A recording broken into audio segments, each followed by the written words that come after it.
Hello? Hey, Steve. Yeah. Yeah, this is Nate Raffin calling. Nate, how are you? I'm doing pretty good. Good. What's up? Daniel and I are actually going to go over to Easy Orchards today, and we're going to shoot some things with John Zielinski, and we're going to acquire from him a secret ingredient. And next week, when we shoot with you, we're gonna give you that secret ingredient. Cool. Okay. Well, yeah, I'll give you a call this weekend, and we'll work out a time to shoot. And I'll work on that secret ingredient and see what I can come up with. Okay, sounds good, Steve. Awesome. Good luck today. Thanks. I'll give you a call. Have a great day. Okay. Bye-bye now. Bye-bye.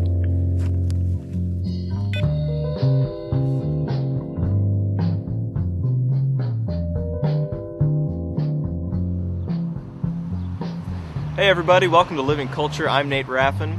Today we are at Easy Orchards just east of Kaiser, and we're here today to talk to John Zielinski about local apples.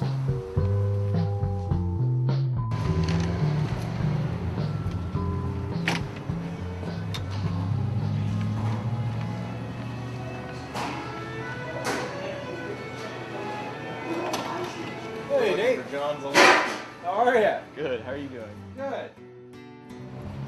My family has actually been farming here in this area for about 130 years. So that's on my Zielinski family, and actually my grandmother's family has been farming here since the 1845. They've owned land in this area. We've always had a little bit of direct farm marketing going on, selling baskets of peaches on a table at the end of my grandparents' driveway when I was young, and they did it before I was even around. Then we had a small fruit stand in our warehouse, which is just down the road here. And then 15 years ago, this corner property came available. We purchased that and built Easy Orchards Farm Market as it is now. Actually, we've had one addition since then to accommodate all the people that seem to want to be able to buy fresh local produce. It just works out through the different seasons of the year. So apples in the winter, berries in the summer. We'll even have, at the beginning of the watermelon season, we might even keep a few watermelons on there and cantaloupe, just all sorts of things. I called Steve Morton up a couple days ago, and I told him that we were going to visit with you here at Easy Orchards, and we're going to surprise him with a secret ingredient. Now, he doesn't know what it is, but I was thinking we could take some apples and maybe have him cook some apples up. Could you part with a few apples from the shop here? I could Okay. do that, yes. And I was curious, Washington State, of course, is famous for their apple growing. How does Oregon and the Willamette Valley stack up in terms of apple production? Well, are we anywhere near In Washington? volume, we're much smaller. Okay. But in quality, we're far superior. Okay. Well, John, thanks a lot for visiting with us, letting us experiment with some of your apples. Really appreciate it. We'll give Steve a number of, we'll give him some different varieties. We'll give him some options. Okay, okay. Well, this will be a good surprise. You're a good man. Thanks a lot. Thank you. Appreciate it. If you would like more information on living culture, visit our website, www.livingcultureonline.com.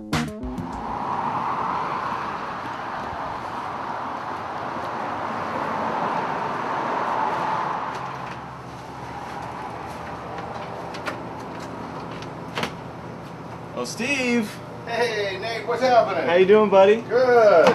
Oh, here's our surprise. Huh? Yeah, well, Wow. we went over to Easy Orchards, as I said before, and John Zielinski hooked us up with some Braeburn apples. Braeburn apples. Yeah. This is our black box special then, so we're gonna do something with apples. I think we better make my wife's rustic apple crumb pie. That's what we got to do with these. That'll be fun. We'll get you peeling some apples and showing the If I must. crowd your magic moves. Sounds good to All me. right, let's bake a pie. Nate, what do you have here in the bottle? That's Well, this is a homemade thing that I've a recipe that I've developed. I call it Christmas liqueur, and it is essentially a spiced apple liqueur. Cool. And it's sort of sweet. Do you ferment it yourself, or do you use like grain alcohol or brandy or to start with? Use vodka and vodka. Apples. Do a good long soak. We're dialed in this morning. So we're talking maple syrup, brown sugar, Yeah. cloves, and cinnamon. That's cool. Yeah. So we've got the Christmas nog. We're gonna have some fresh pressed coffee and rustic Dutch crumble or rustic crumble apple pie. So what we'll do is I think we'll each have a little taste of this and just kind of prepare our taste buds for the apples Yeah. and what's to come here. While we're doing that, I'll do the peel and go here. You know, there's a lot of ways to do it. There's Anne's got a big fancy mechanical peeler that she uses, and it's pretty cool, but I like the old-fashioned way. What do you know about Braeburns? Yeah, there we go. What do I know about Braeburns? I do know they're the dark horse of apples. They came out of New Zealand in the 1950s, and amongst apple aficionados, this is sometimes considered the tastiest of all the apples, with the most complex flavor.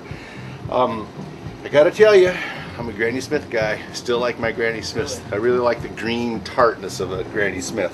So this will be the first time I've made an apple pie with Braeburns.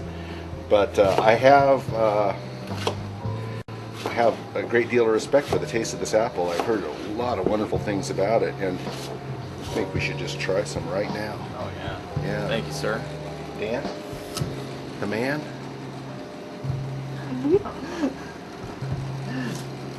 Thanks. That is a fine apple. It is a good apple.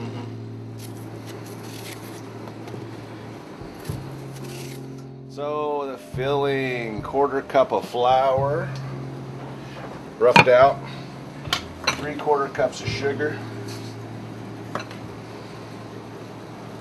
couple teaspoons of cinnamon. There we go. Then we'll take these apples, just check for seeds.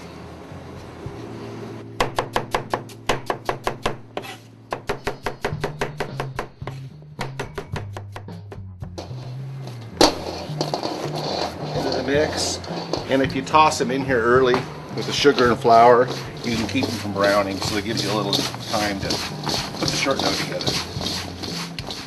Apple size, about the size of a green apple, shortening. Gonna need a cup of flour, and I might add just a little bit more. We gave it the pinch of salt. We're going to take our hands, which I think is the world's best food processor. I always say that, so we're just going to make it look kind of like cornmeal. There, I've got it kind of, you can see, kind of grainy. And now I'm going to take some ice water. And the ice water is kind of insurance. You could use straight tap water, but on a hot day you'd find this is going to start melting and get really hard to work with. So the ice water buys you a little bit of time. I'm just going to do the little well in the center. And you could do this right out on your board. I tend to be a neatnik, and I like to keep things contained in bowls. This will be messy enough. I'm just going to take a little bit of ice water. And I'm just going to try to work this dough till it starts to stick. You can see it's starting to do it now. Here's where if you try to make it really smooth and homogeneous, you run into trouble. So there's my dough. It's pretty much done. I'm going to reserve this pan because I'm going to reuse it here in a second for my crumb topping. There we go. What we do is take our rolling pin, and we're just going to try to get that out into a nice round circumference. We're just going to measure it on the pie tin. Looks about right, you know. We might move it around. I'll show you this. Most pie makers know this trick, but it's kind of cool. Take your pin. Don't worry too much about those cracks and imperfections because, after all, it is rustic. Roll that up. Roll that over. And in here, for the crust, we're going to need 3/4 cups of sugar.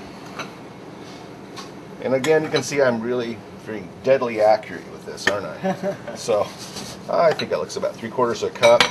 Need about, let's see, 1/2 cup of butter. Looks about right. Need about a 1/4 cup of flour to kind of bind this. And this crust will do this. This crumb will do the same thing that the dough does, is that the butter will melt into the pie and leaving this kind of crumbly top. Hence the name crumb pie. And you can play with this. Again, I'm mixing this up so it kind of looks like the consistency of cornmeal, maybe a little rougher. See how that's binding together? You could do this in the food processor, but I really think by using your hands you have a lot of control. And pastry work and working with doughs and stuff, I really think is in the feel. Anyway, there's our crumb, which is really basic. Let's see how we're looking here. I'm packing in and filling little shoulders there. This is my wife's recipe. She got it from her father, who was a Navy cook. And whenever I make this, I think Dick is looking down right now going, yeah, there's my pie. Ann's made this for years, and it's a staple at some of our barbecues and get-togethers. And there are people who will eschew my barbecue just to save room for this pie at the end of the meal. This is my addition to the recipe because I think the recipe was about perfect when I got it. I take a little brandy. And the secret ingredient was the vanilla extract in the top. And then we take our crumb over the top. And this is the part I like. Not too much dough in this pie recipe. It's just an open face. So you're just turning up the dough. That's all there is. And if you don't like the looks of a spot, like you get a little hole like that, don't worry about it. If you get tangled up, just keep on tangling. There you go.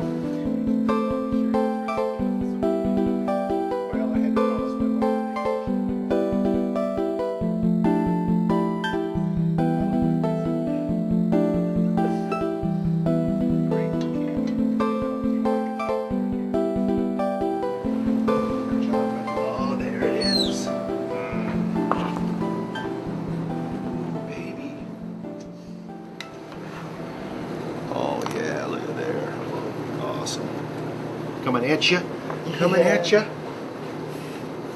I just put a little slice of white cheddar, white chipotle cheddar. And of course, the complimentary ice cream, and you've got cholesterol bomb. You can really get a really strong cup of coffee, or if you want it milder, you just put a little less coffee grounds in it. And if your baristas, get your French press grind, which is a specific grind that's a little coarser. Thanks for having me on the show. Oh, always a pleasure. Fun. Cheers. Oh. Well, Nate, I think you better go first here. Let's pour the coffee.